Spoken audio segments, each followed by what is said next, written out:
Wonderful. Thank you so much. We met earlier? Yes, Congresswoman Nikema Williams. I will be seeing you in D.C. as well. Yes. Our staff stand away from the press so that they can Yes.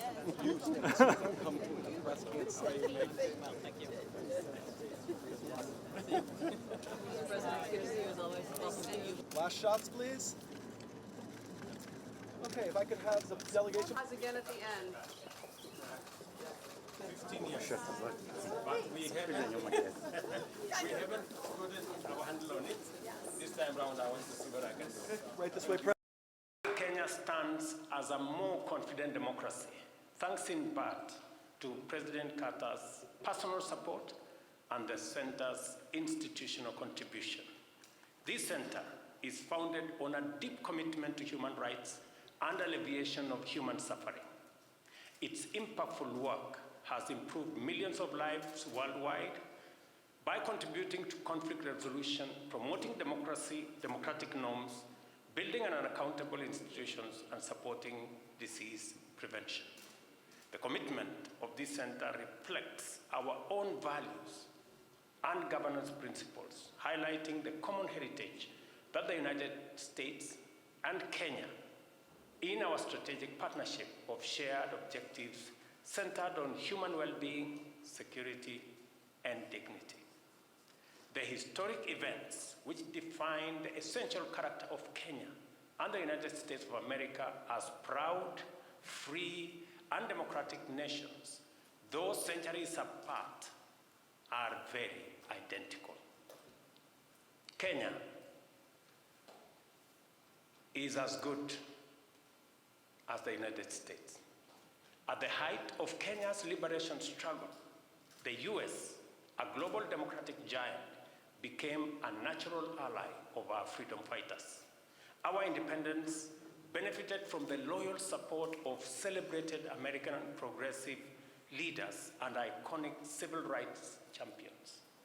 The legacy of this early partnership was evident in the contribution of American jurist Thurgood Marshall, who hopefully will see the place of his remains tomorrow, who helped in the writing of our first constitution and continues to define our political culture of debate, negotiations, and compromise, helping us navigate challenges and make necessary progress as a country. This collaboration also sowed the mustard seed of people-to-people collaboration in the form of the historic Student Airlift Program, initiated by President J.F. Kennedy, a program which enabled hundreds of young Kenyans to pursue higher education in US colleges and universities, equipping our new independent nation with a cadre of well-educated and skilled leaders. These strategic and thoughtful interventions reflected our shared values and empowered our young nation to stand confidently on its own and forge a path that we celebrate even today. Let me say this. Tomorrow, we expand this historic collaboration with 5 Kenyan universities signing a student exchange program with their American counterparts to celebrate our shared progress and broaden the knowledge horizon and experience of both Kenyan and American students. We have never looked back, neither in our determined quest to implement ambitious development programs, nor in our commitment to our partnership. We continue on a path of an open society, strongly committed to greater accountability and transparency, with robust engagement of civil society organizations who serve as a catalyst for societal progress, amplifying the voice of the people and ensuring their active participation in governance. The media in Kenya, both national and international, ensures that our informed citizenry is the backbone of our democracy, driving development and supporting open government. Recognizing that accountability and integrity are essential for enhancing democratic governance, the fight against corruption is a fundamental imperative. With the support of our partners, we continue to strengthen our entire criminal justice system, including investigations, prosecutions, and judicial processes. We are also enhancing all capabilities, human, financial, operational, and technical, including hiring a record 46 judges in the last 1.5 years. It is crucial to view these developments as the natural consequences of our constitutional framework, which establishes a representative democracy, mandates the separation of powers, enforces checks and balances, and prevents any single branch from acquiring absolute power.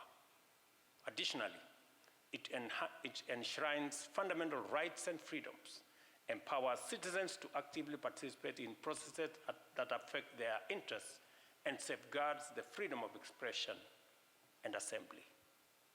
Our Constitution also safeguards equality, inclusion, and affirmative action for women, the marginalized, and minorities. It requires the state to support citizens in realizing their full potential and transforms expectations around social services and attendant opportunities into fundamental rights, while demanding a responsive and accountable government as both a state obligation and also a citizen's right. Since the people of Kenya are the ultimate holders of all sovereign power, leaders like myself and many seated here have an irrevocable covenant to return to the ballot every 5 years, to renew their social contract with the citizens. We celebrate the right of every Kenyan to choose their political representatives and participate in public decisions as a fundamental principle of democratic governance. In fact, I'll give you an example. In the last election, it was particularly very interesting. There was a narrative that had been weaved that the elections will be decided by something called the deep state and the system. But believe you me, if the deep state was to decide or the system was to decide, a different person would be standing before you today as President of Kenya. It is the people of Kenya who decided. Over time, our Election Management Commission has gained significant capacity and legitimacy as an impartial arbiter, steadily building voter confidence. Transparent election processes, including the use of electronic systems for voter registration, election validation, and results transmission, ensure the integrity of our elections, making every vote count and every voice to be heard. We are ready to share our experiences in this space, even with the United States. To further ensure electoral integrity, a comprehensive and predictable constitutional framework exists for election dispute resolution. Notably, the Supreme Court has resolved presidential election disputes 4 times, including annulment of the 2017 election, in which I was a candidate. I tell you, it's not good when your election is annulled, but it is democracy, and we choose to respect. It is quite fitting that I delved into a detailed examination of the evolution of our country's electoral institutions and democratic credentials, given that 2024 is an unprecedented year for democracy.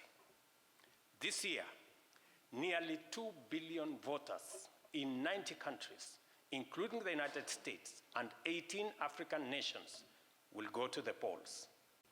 This is a crucial time for reflecting on the need to strengthen democracy worldwide.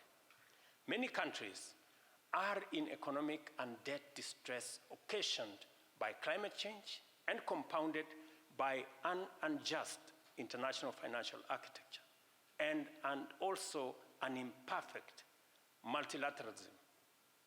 We now run the escalating risk of democracy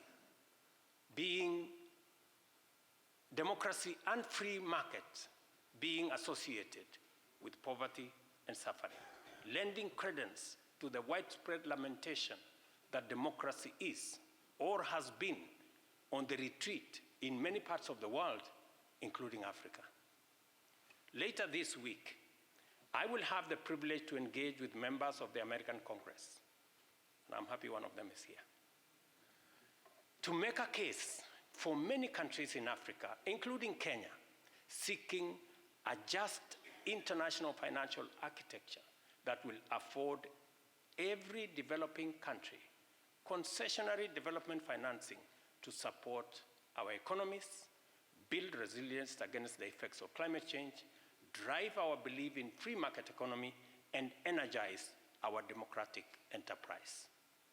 Kenya hosted the World Bank's IDA 21 Replacement Summit 3 weeks ago, bringing together the African continent and the World Bank to urge our development partners, led by our friends, the United States of America, to enhance their contribution to the concessional window of the World Bank so that we can support developing countries.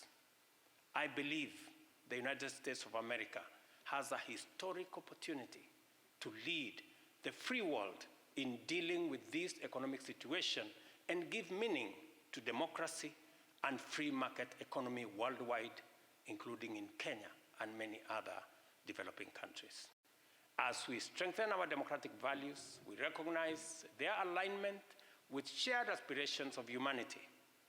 Like the United States, we believe that the fulfillment of Kenya's destiny is inseparably intertwined with the overall well-being of humanity. In this context, Kenya has been and will continue to be a leader in the search for sustainable solutions to regional and global challenges. The war in Ukraine, the conflict in the Middle East, the fighting in Sudan, South Sudan, Eastern DRC, the Sahel, and terrorism in Somalia all demand greater collaboration and strategic global leadership. Kenya is leading the institutional reform of the African Union to enhance its role in economic development, peace and security, and stability across Africa, and foster infrastructure development. The United States of America has a significant opportunity to collaborate with Kenya and the broader African continent in building the institutional capabilities necessary for economic prosperity, peace and security for the 1.4 billion people living in Africa. Kenya has always stood as a pillar of shared values, offering refuge and hope to many fleeing persecution and humanitarian crisis. Through strong partnership with countries like the US, we are actively fighting global terrorism, violent extremism, and transnational crimes such as piracy, human trafficking, and drug trafficking, significantly contributing to a safer and freer world. As the climate crisis poses an existential threat to all life on Earth, Kenya has taken a leading role in defining this challenge and mobilizing a global response that matches the scale and urgency needed to restore ecological balance and secure our planet. We are at the forefront of forging regional and global cooperation, which has expanded our role in pursuing sustainable peace, both regionally and internationally. Since independence, Kenya has participated in 49 peace support missions worldwide. Following UN Security Council Resolution 2699 of 2023, we are leading the multinational security support mission, driven by our firm belief that the responsibility to support Haiti lies with all nations and peoples who value self-determination, freedom, peace, and democracy. The enduring legacy of President Jimmy Carter illustrates the profound impact an individual can have on history and the advancement of democracy and justice, reflecting on President Carter's commitment to a freer, safer, healthier, and more just world. We are called to honor his contribution to humanitarianism and solidarity, and his steadfast advocacy for the well-being of individuals and the creation of inclusive, equitable, and just societies. In today's complex global landscape, it is crucial to reaffirm and resolutely uphold timeless principles of democracy and freedom. We look forward to enhancing our partnership with the United States of America and the Carter Center to build a stronger Kenya. For this reason, I anticipate a continued and expanded partnership with the Carter Center to strengthen our democracy, enhance our capabilities in ensuring human security, and foster prosperity among all peoples. I thank you.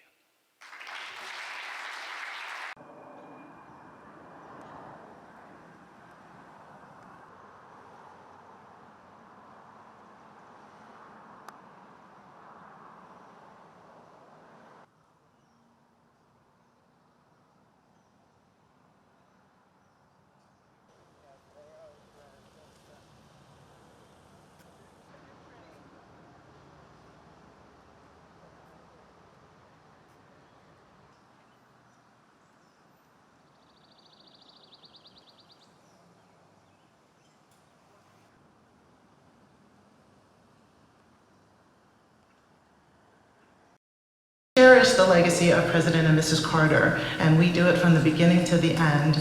President Ruto to Atlanta, First Lady Rachel Ruto. Of any African leader in nearly 2 decades, it's right here in Atlanta, Georgia. So welcome.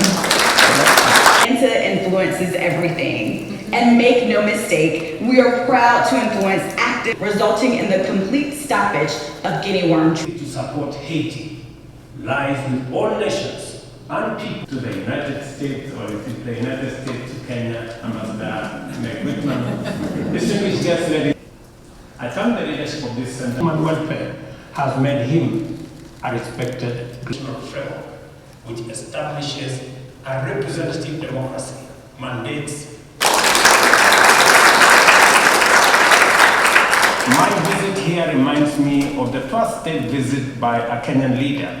In 1994, for example, with substantial support from the center vision. This center is founded on a deep commitment uniting the common heritage that the United States and Kenya, in our proud, free, and democratic nations, those centuries values, and empowered our young nation to stand 5 Kenyan universities signing a student exchange program with their American counterparts. Neither in our determined quest to implement To a clear regulatory framework for Kenyan civil society. We celebrate this commitment to the World Bank's HII 21 President Summit 3 weeks ago, bringing together the African continent in building the institutional capabilities necessary for end drug trafficking, significantly contributing to us the ultimate holders of all sovereign power, leaders, political representatives, and participating in public decisions standing for the